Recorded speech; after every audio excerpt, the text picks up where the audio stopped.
I'm Clara Bennett, 31, and I never meant to steal the spotlight at my sister's wedding. But when my father raised his glass to announce he'd sold our family business, explicitly cutting out my sister, Lily, I couldn't stay quiet.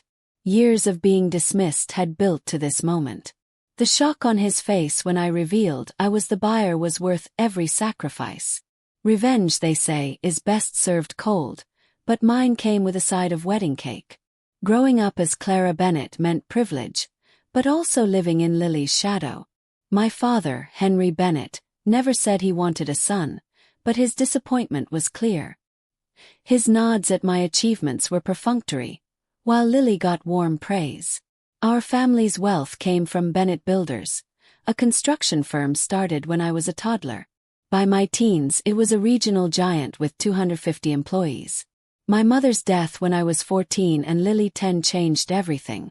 She'd encouraged my ambitions, slipping me industry magazines.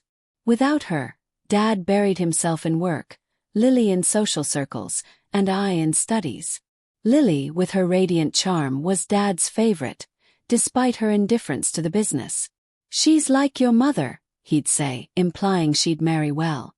I, with Mom's sharp mind, studied construction management, interning at Bennett Builders, learning every department. My sustainable building thesis won awards, but Dad barely glanced at my proposals. "Construction's a man's world, Clara," he'd say. "Clients want someone who fits the mold." He gave key roles to less qualified men like his friend's son, Tom Reed, over me. The breaking point came when I was passed over for operations manager, a role I'd effectively handled for months. "You'll leave for a family someday," Dad said. I quit, taking my savings and no references. I bartended at industry events, overhearing gossip about Bennett Builders' struggles, late projects, maxed credit lines, Dad's risky investments.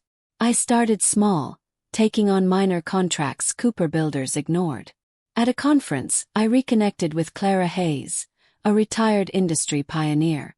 Over lunch, she saw my potential and invested $400,000 in my vision. With Hayes' mentorship, I founded Horizon Ventures, a company focused on sustainable construction. I kept my ownership hidden, using Hayes as the public face. Horizon grew, targeting niches Bennett Builders neglected. Green retrofits, municipal contracts. I hired overlooked talent, a female engineer, a visionary designer. 3 years in, we won a $15 million eco-friendly project, earning awards and attention. Rumors grew about Bennett Builders' financial woes. Over-budget projects, a lost contract, Dad's gambling debts. Hayes suggested acquiring them. "Their client list is gold," she said. I hesitated, torn between business and personal motives, but therapy with Dr. Ellis helped me focus on vision, not vengeance. Lily's engagement to James Carver, a real estate heir, came via social media. Dad called our first talk in years.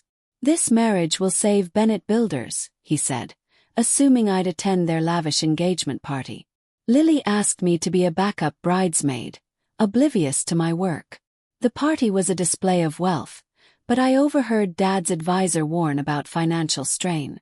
Lily dreamed of running the business with James, unaware of its troubles. As wedding planning escalated, so did Bennett Builders' issues. I heard of inquiries from predatory firms like Apex Construction, known for gutting acquisitions. Horizon prepared a bid, using a shell company to hide my role. The wedding, at a Napa vineyard, was extravagant despite Dad's stress. During the rehearsal dinner, I overheard him confirm the sale, planning to announce it at the reception, cutting out Lily and me. "They don't need it," he told his advisor. Horizon finalized the acquisition that morning. At the wedding, Lily shone, but Dad's tension was palpable. During the reception, he stood announcing, "Bennett Builders has been sold to Horizon Ventures for $32 million. Neither daughter will retain stakes. Lily has the Carvers, and Clara chose her path." Lily gasped, tears welling. I stood, voice steady. "Who's the buyer, Dad?" He waved dismissively. "Horizon, a new firm with capital." I raised my glass. "I am Horizon Ventures. I built it to buy Bennett Builders." The room froze. Dad's face paled. Impossible, he stammered. Hayes runs Horizon. I clarified. She's my mentor. I'm the founder. Gasps followed. Lily's shock turned to anger. Dad accused me of deceit, but I countered. You signed the papers. You didn't check who owned Horizon. He clutched his chest, friends rushing him outside. Paramedics called it stress, not a heart attack. Lily sobbed. You ruined my wedding. I hadn't chosen the timing, Dad had. The reception limped on, guests whispering. Hayes toasted me from afar. Monday's headlines screamed, Bennett daughter buys family business. I walked into Bennett Builders as owner, addressing staff. No layoffs. We'll innovate while keeping what works. Most stayed, embracing Horizon's sustainable focus. Dad, after weeks of silence, met me at his club. You took everything, he said. I replied. I saved it. We talked, raw and painful, starting to rebuild. Lily joined Horizon part-time, her charm aiding client relations. We're healing slowly. Therapy helped me see my drive wasn't just revenge but proving my worth. I launched the Ellen Bennett Scholarship for Women in Construction, honoring Mom. On the acquisition's anniversary, I hosted a dinner with Dad, Lily, James, and Hayes. It wasn't perfect, but it was progress. My triumph wasn't taking Dad's company. It was building my own, free from his approval. If you've been overlooked, share your story. Build your own legacy, one brick at a time.